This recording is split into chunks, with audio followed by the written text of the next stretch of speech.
Are you ready to make an offer on a house, but you're worried about hidden issues?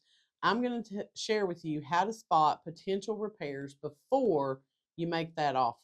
You want to avoid costly surprises after closing. I've had too many buyers who have run into that in the past. They purchased through a different agent.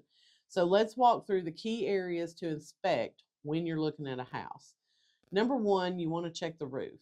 So sometimes that can be hard depending on the lay of the property, but you want to try and get an angle where you can actually see the roof. Obviously, your home inspector is going to have a drone or he'll climb up on the roof himself. But why waste the money on getting a home inspection if you can already tell the roof is shot, right? You also want to look at the siding. Do you see any cracks? If it's a brick house, do you see cracks in the foundation? Does the vinyl siding have holes in it from where maybe the lawnmower's thrown a rock? Do you have that one section on the back that's been melted because somebody put a grill too close to the house? If they have a basement, you want to go down in the basement, check for signs of settling, check for cracks, check for any kind of moisture intrusion. And the same thing goes when you're on the main level. If you're looking up at the ceiling, you want to look for wet spots. A lot of times those may be like a brown color. And so you can always reach up, check it, see if it's wet now. If it's not rained in a few days, it's probably not going to be wet if it's an active leak. But you should be able to see signs of whether or not they've got a leak.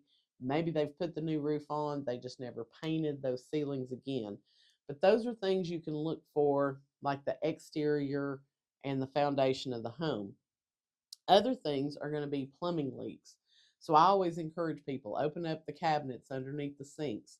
Look to see what that wood looks like under there. Because if it's rotted, if it's black, they probably got a leak going on. Check around the toilet areas. Do they have a leak down there? Is there some water or moisture in the floor? Turn the bathtub on. Is the water flowing out the way it needs to? Does it look like the shower head is leaking? Do you have outlets that you're flipping a light switch and nothing's happening? That could be a sign of an electrical issue. Check the breaker box. Do they still have fuses in the house? Because that could be a problem to get insurance or a loan on, potentially, depending on how you're financing it. You just want to check different things in the house. You're not doing a full-blown home inspection, but there are certain things that are going to give you telltale signs there might be a problem with this house. So those are things that you can look for when you're purchasing the home, when you're walking through it, before you actually make an offer. Because if you spot those things up front, then maybe you're not wasting your money getting a home inspection.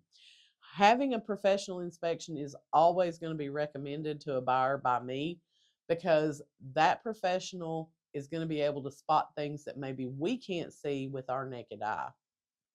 And paying $300 to $400 for a home inspection is well worth it if it saves you a $350,000 mistake of purchasing a home that's going to end up needing a lot of work done to it that may not be visible to the regular person. So if you want peace of mind when you're buying a home and you want an agent who can walk you through these things and help you spot potential problems, make sure you send me a DM. Let's set up a time to talk and get you a new home.